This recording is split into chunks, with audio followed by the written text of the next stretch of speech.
Hello friends, എല്ലാവർക്കും മറ്റൊരു പുതിയ വീഡിയോയിലേക്ക് സ്വാഗതം. പൊതുജനം കഴുതയല്ല സാർ, അതൊന്നുകൂടി ഓർമ്മിപ്പിച്ചുകൊണ്ട് ഈ വീഡിയോയിലേക്ക് പോവുകയാണ്.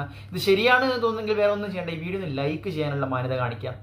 കാരണം കഴിഞ്ഞ ഒരുപാട് ദിവസങ്ങളായിട്ട് നമ്മളും കണ്ടുകൊണ്ടിരിക്കുകയാണ്. ഇന്ന് ഏറ്റവും പുതിയ വാർത്ത വന്നപ്പോൾ പറയാതെ പറഞ്ഞു പോവാണ്, മനാഫിനെതിരെ കേസെടുത്തു. അത് കാരണമായിട്ട് ചൂണ്ടിക്കാട്ടുന്നത് കുടുംബത്തിന് ഇത്തരത്തിലുള്ള യൂട്യൂബ് ചാനൽ തുടങ്ങി, അതുപോലെ തന്നെ അദ്ദേഹത്തിൻ്റെ പേര് വെച്ച് പൈസ പിരിച്ചു, അതിൻ്റെ ഒക്കെ സത്യാവസ്ഥ നമുക്കറിയില്ല. അതിലൊന്നും ഞാൻ പ്രതികരിക്കാനും പോകുന്നില്ല. പക്ഷേ അർജുൻ്റെ ആ ഒരു കാര്യത്തിൽ 2 മാസത്തോളം വാർത്തകൾ കൊടുക്കുന്നതും തിരച്ചിൽ നടത്തുന്നതും പിന്നീട് അവസാനം കണ്ടെത്തുന്നതും വരെ മലയാള ജനത, കേരള ജനത ഒന്നാകെ കൂടെയുണ്ട്.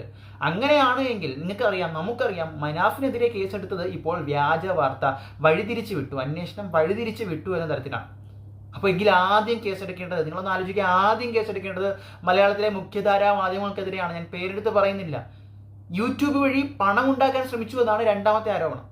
അങ്ങനെയാണ് എങ്കിൽ ഇവിടെ ലൈവിലൂടെ ടെലികാസ്റ്റ് ചെയ്ത് മറ്റു വാർത്തകളിലേക്ക് പോയപ്പോഴും അതേ വാർത്തയിൽ പ്രതീക്ഷ കൊടുത്ത് ജനങ്ങളെ തെറ്റിദ്ധരിപ്പിച്ചുകൊണ്ട് അവിടുത്തെ അന്ന് ആ സമയത്ത് അവിടെ ഉണ്ടായിരുന്ന പോലീസ് ഉദ്യോഗസ്ഥർ വരെ ആ മാധ്യമത്തിന്റെ പേരെടുത്തു പറഞ്ഞ് ഇത്തരത്തിൽ റിപ്പോർട്ട് ചെയ്തിട്ടുണ്ട്. പക്ഷെ പിന്നീട് മാറ്റി പറയിപ്പിച്ചത് എന്താണെന്ന് അറിയില്ല. പക്ഷെ അപ്പോഴും ആവശ്യമില്ലാത്ത പ്രതീക്ഷകൾ കൊടുത്ത് മനുഷ്യന്റെ വൈകാരികതയെ, മലയാളികളുടെ വൈകാരികതയെ മുന്നിൽ നിർത്തിക്കൊണ്ട് ഇത്തരത്തിൽ വഴിതിരിച്ചു വിട്ട മാധ്യമങ്ങൾക്ക് ആദ്യം കുഴിച്ചു വിടണം.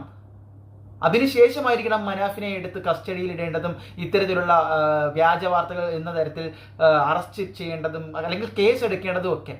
അപ്പോൾ യാതൊരുവിധ അത്തരത്തിൽ പോകാതെ മറ്റ് ഇപ്പോൾ വന്ന വാർത്തകൾ തികച്ചും ആദ്യം മുതൽ ഈ ഒരു വാർത്ത ഫോളോ അപ്പ് ചെയ്യുന്ന ഒരു വ്യക്തി എന്ന നിലയിൽ എനിക്ക് വളരെയധികം സങ്കടമുണ്ടാകുന്നു.